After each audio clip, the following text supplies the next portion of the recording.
Thank you all for attending. This is actually the most amount of men that we've spoken to about our work. Well, I have, so thank you all for attending.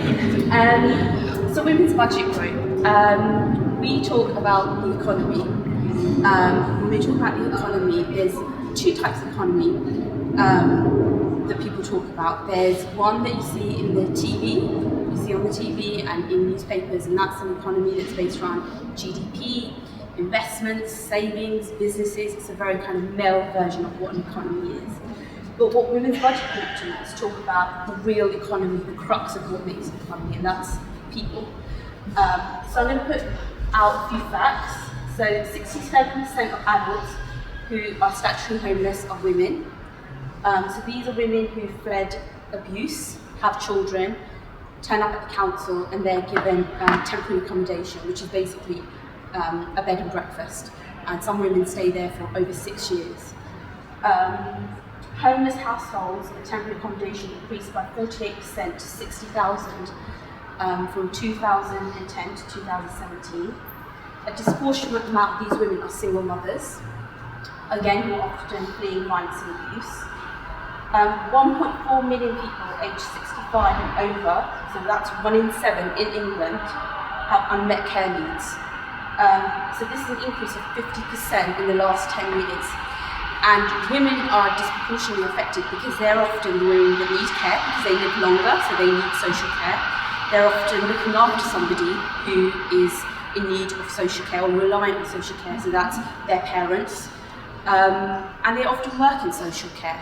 And it's underfunded, and it's undervalued, and it's underpaid, and women are disproportionately affected by that. Women carry out 60% more unpaid care work than men, and over their lifetime they earn 43% less than what men do. TV licence evasion accounts for 30% of all female prosecutions, and for men it's only 4%. So these are women who are going to prison for non-violent offences. They're taken away from their family.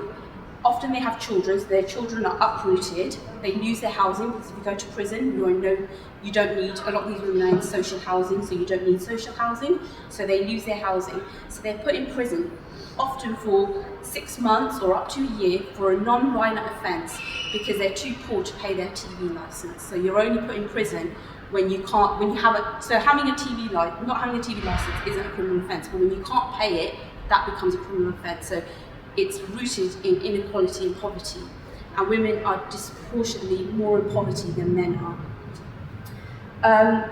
Women aged 65 to 74 have just 10% of the median private pension wealth of men. So women's average pension wealth is 17,300, and for men it's 164,700. So women spend their life doing unpaid care work, and at the end they have a very, very small amount of pension to look after themselves. So they've looked after a lot of children, a lot of men, and they then have no one and not enough money to look after themselves. So that's the economy that you will never hear about. It's not the economy that you hear in the news, and that's the economy that Women's Budget Group are interested about. It's the economy of people that matters. So Women's Budget Group is a network of over 1,000 academics, members of NGOs and trade unions. So these are people who care about what the crux of what the economy is. They don't care about GDP and investment because actually without people that it wouldn't be there. So it's an investment in people. What we were known for is our analysis of the budget. So the government every year puts together a budget of where they're going to spend their money. And what Women's Budget Group was saying, well actually you look at physical infrastructure, so you're putting money towards trains and buildings, but actually it's a social infrastructure, it's a care of people, that's where the money should be, because that's where you get the investment, the long-term investment. So what our research has shown is that putting 2% of investment in social care will create more jobs than if you were to put that investment in construction. So there is a business case for investing in people. So we put forward economic policies that create a gender equal future.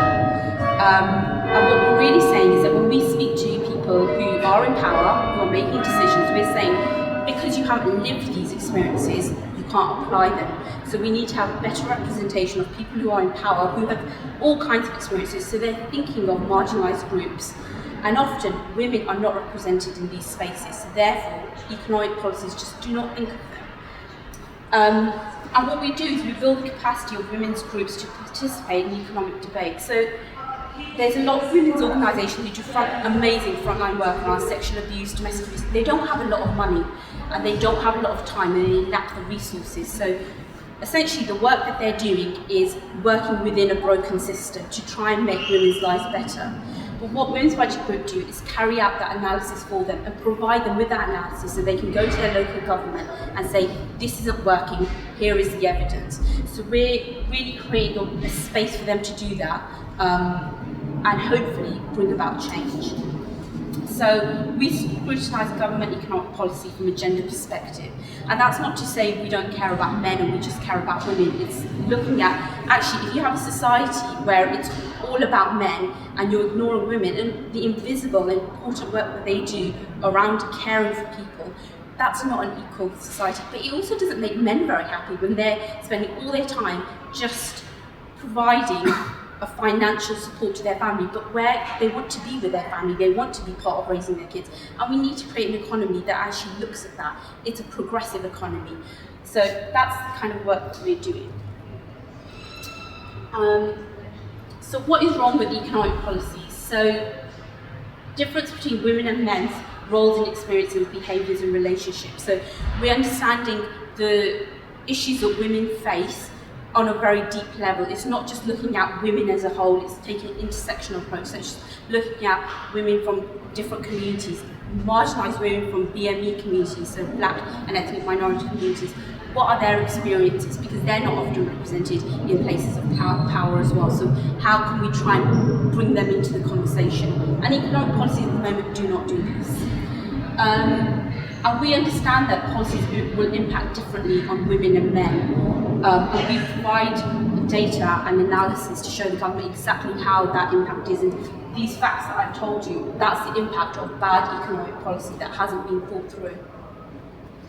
So one of the things that we're doing, because for a long time what Women's Budget Group has done is told the government your policies are not working. We're now working on a commission on a gender equal economy, which is going to put together alternative economic policies. So it's looking at all over the world what economic policies are promoting gender equality. So there is a policy, and I can't remember where it is, but it's around homelessness. So what it looks at is everyone should have a right to a home. And where there are vulnerable people, as soon as they have a home and they have somewhere safe, they can rebuild their lives. And the economic policy is looked at it from that perspective. We don't have that in the UK. In the UK, not everyone has a right to a home. It's only if you're a priority need. So domestic abuse, fleeing domestic abuse is not a priority need. Having a child is a priority need. So we're from the start saying not everyone deserves a home, only if you're a priority need. But how can we expect people to rebuild their lives when they don't even have a basic shelter or somewhere to kind of be safe and think about where they want to go next? So that's the kind of economic policies that really promote equality, and why can't we have that in the UK? And what do we need to be able to create a policy like that? So that's what the Commission on Gender Equal Economy will be looking at. So part of that is getting the masses to understand what's wrong with the economy now. And when we talk about the economy, people think, and a lot of the time it's women who think that's got nothing to do with me, because it's a male perspective. And if anyone's been taught economics at school, it's two men on an island. One has fire, the other one has rice, and they supply and demand, and they need to have a very systematic conversation with each other to try and get what the other person has. But actually, that's not the economy. These two people who are on an island will probably eventually start talking to each other. They'll probably realise they both have a single mother, they've come from poverty, there'll be things that they have in common, and that's the economy that we're talking about. It's not this rigid male perspective of supply and demand, because that's never what the economy is ever about. So we have created a diagram which looks at the economy and how it isn't working at the moment. And the crux of this is the unpaid care work that women do. So women do 60% more unpaid care work and domestic work than men, and they earn 43% less. That's what we're starting with. So because they're doing that unpaid care work, they're working part-time because they cannot afford to work full-time. So they have less time for paid work. They're more likely to work part-time in very precarious situations. So 0-hour contracts in work like social care, which is highly pressured, underpaid and undervalued. And women are then less able to travel for work because they have caring responsibilities, so they have to be close by to their children, which means they have less opportunities. Their paid care work is something women do naturally, so their skills involved are not recognised. So social care, which is why it's underpaid, well, women are good at care, that's what they do, so why do we need to pay them more? They don't look at the skills that's involved in that. And paid care work is low status and badly paid, so even when somebody is doing social care work, it's not seen as something that's a skilled work, but it actually is. And what we're bringing into this is then another element of a disproportionate amount of women experience sexual abuse and domestic violence, and that's coming in and that's affecting the way that women's inequality and rooting inequality further. So employers make assumptions about women's abilities and likely behaviours. So employers will not hire somebody who's young and who's been newly married because there's an assumption that she's going to get pregnant soon, so what's the point? So those are the assumptions that people are making. If a woman has a miscarriage, the assumption is she's trying for a child, so therefore we won't be promoting her. So those are the things that women experience in their daily lives through the workplace. So women face constant discrimination in the workplace. So women's careers progress at a slower rate than men. So they're less likely to be in places of power and in spaces of power where a lot of policies are made either through the workplace or in government. So women have less time to take part in politics and public life. So women are underrepresented in decision-making policies. And the majority of MPs and other decision makers are men, and they think in a very male way, and it's about economic policies that are reflective of their experiences and not women's experiences. And so policies and laws are more likely to be based on men's needs than women, and care is undervalued, and women end up doing 60% more unpaid care work than men.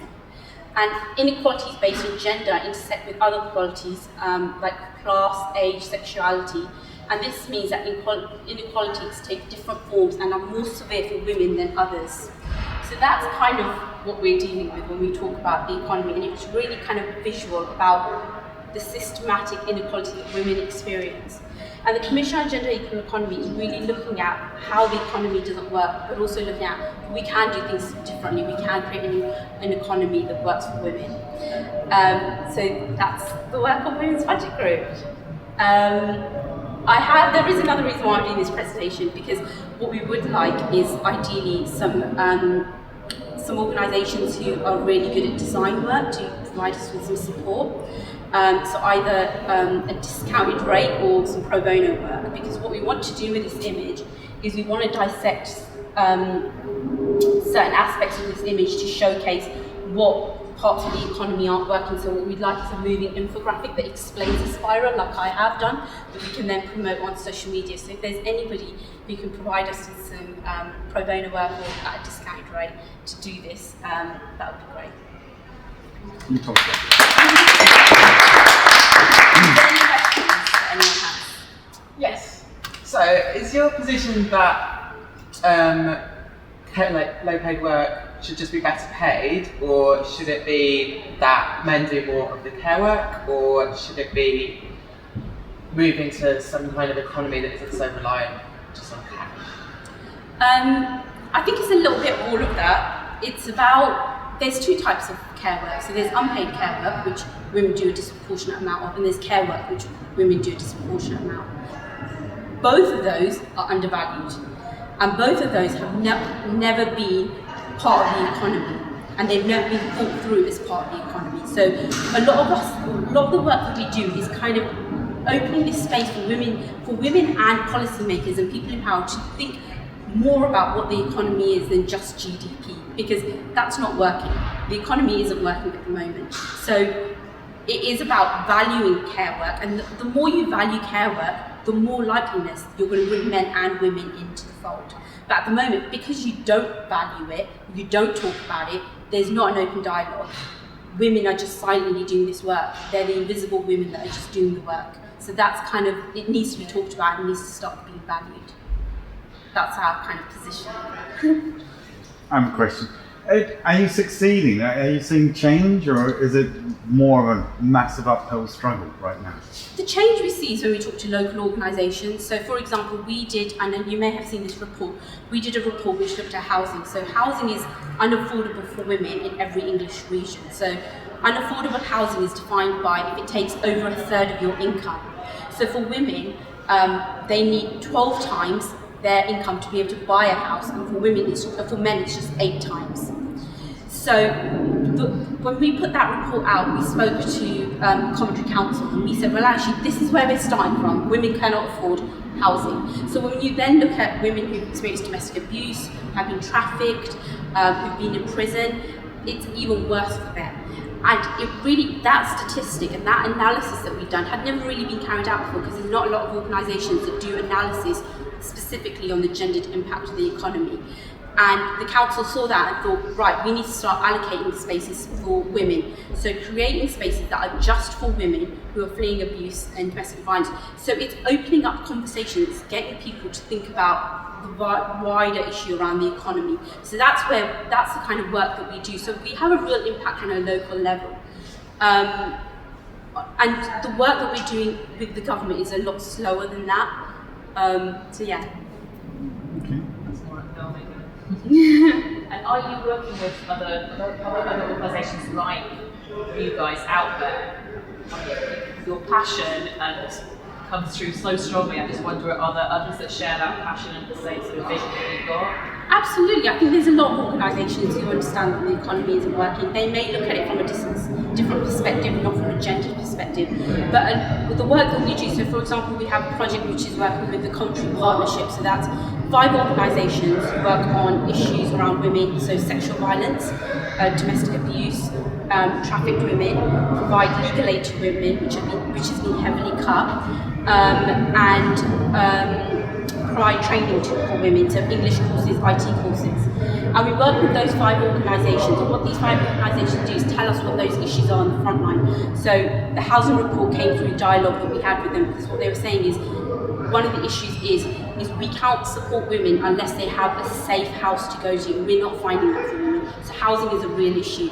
So we take that knowledge and we then look at it. If that's happening on a local level, what's the picture on a national level? So that's how the housing report was formed. And we've done a lot of projects like that with the Coventry Partnership, which is looking at what those issues are on a local level. So there are a lot of organisations that are working on women's issues on a very local level, but we're working with very, very closely, because they have that experience, they know what those issues are, and they're filtering it back to us so that we can make sure that the research that we do is reflective of the issues that women are facing. Any other questions? The comment you made, it was that about the 2%, I think it's about 2% of the investment In social care. social care. Yeah. How does that actually play out, if you know what I mean? What is the, by investing, what is the, I can kind of imagine maybe it's Well, you'd create more jobs, because there's more people who are in need of social care. You would free up the amount of time that women spend on unpaid care work, because social care is cut. Women spend a huge amount of caring for their parents and doing a lot of unpaid care work. They will then be able to go out and get full-time jobs, so you're freeing up that space for women to be able to participate in the economy further. in the traditional cut in terms of the bottom line GDP. Yeah. So that stimulates. That stimulates that investment. Yeah. And so is that always your maybe I don't understand. In terms of your main, I guess you're always playing up. You're talking to people who are policymakers, who are maybe more interested in the traditional economy, and trying to explain why these policies will actually promote things that they traditionally care Yeah, about. the business. We're making a business case for the economy. But I guess, but also on the other, I guess there is also kind of ethical, obviously, part of the federation about the right to be able to live in a society, which doesn't necessarily have to have GDP impact, right? I mean, like as in, like, do you always try and frame your arguments in terms of the traditional approach? Yeah, do we do the business case or do we do the yeah, ethical and case? how, I guess that's always quite a difficult thing Yeah. to manage, because not always, I guess, all these ethical things necessarily definitely the traditional economy. I don't know, is that always? I mean, it goes hand in hand. A lot of this stuff, the analysis, a lot of policymakers don't do when they're making policies. They're not doing what we call a gender analysis of how it will impact men and women. Yeah. And actually, what we say is that you don't know what you don't know. You need to be able to do that analysis. And actually, when you do that analysis, you may realise there's a business case for it. So a lot of the time, what we're saying is, why aren't you doing that analysis? We'd like to start from the point that you're making policy to make lives better. And actually, if you're not doing that gender analysis, you won't know that. So why aren't you doing that gender analysis? But we don't just make a business case. We want to change the way that people, their relationship with the economy, because that is what's going to create long-term change. The business case is one aspect of what we do, but the long term is getting people to open up their minds about what the economy really means, and that's a long term. That's what's really going to change things for the better. And that's the big stack is the changing people, like that central one. Is that the assumption is that this is unpaid. This is what this should be unpaid. Is the current thinking, isn't it? Yeah. That, of course, people should just. And of course, by doing that is your still your time, your life.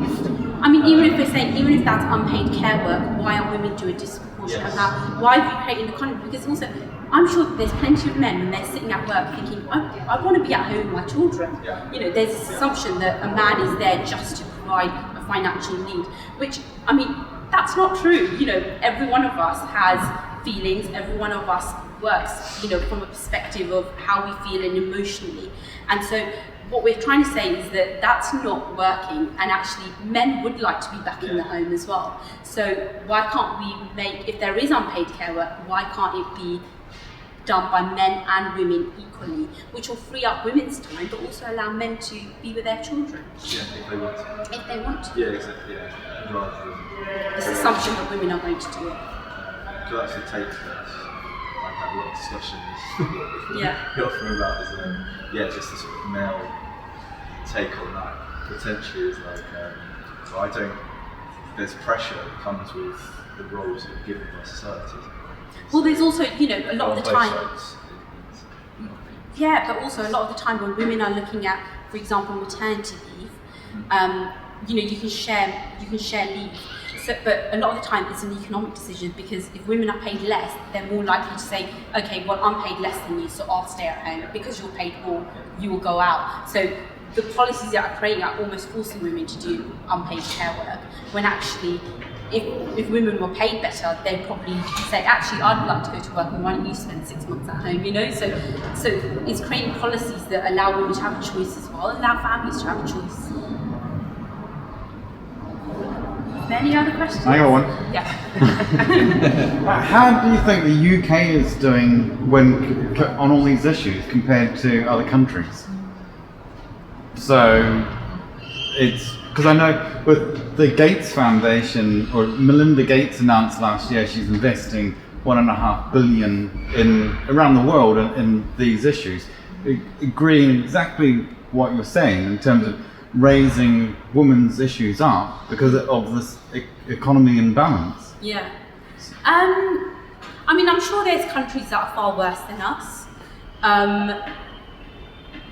But this issue around women's unpaid care work is something that resonates all around the world. When we talk about the work of Women's Budget Group, we have women from different countries that are coming to us and saying, we like the work that you do, we want to do something similar. So I'm sure that there's countries that are far worse than us, but actually in 2020, why are we still in these strict gender roles? That's the issue there. So there may be a lot of progression and a lot more talk about the issues around women, but actually what we want to see is change. And again, unpaid care work of women is something that has been. Are there countries that we can look to that do this?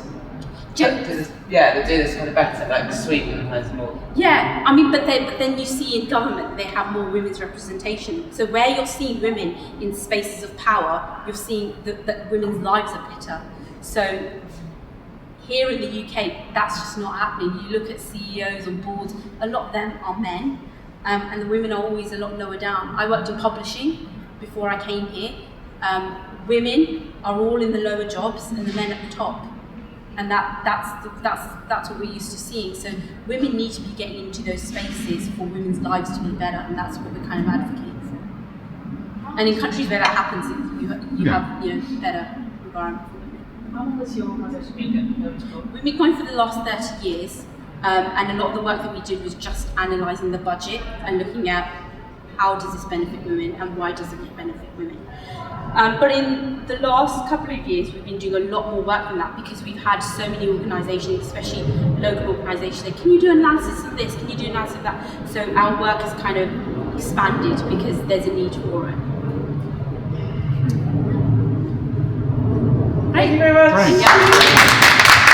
If you could give some of your time to pro bono work or Chat. that'd be great. Do you have any ideas about who you'd like to give a presentation next month?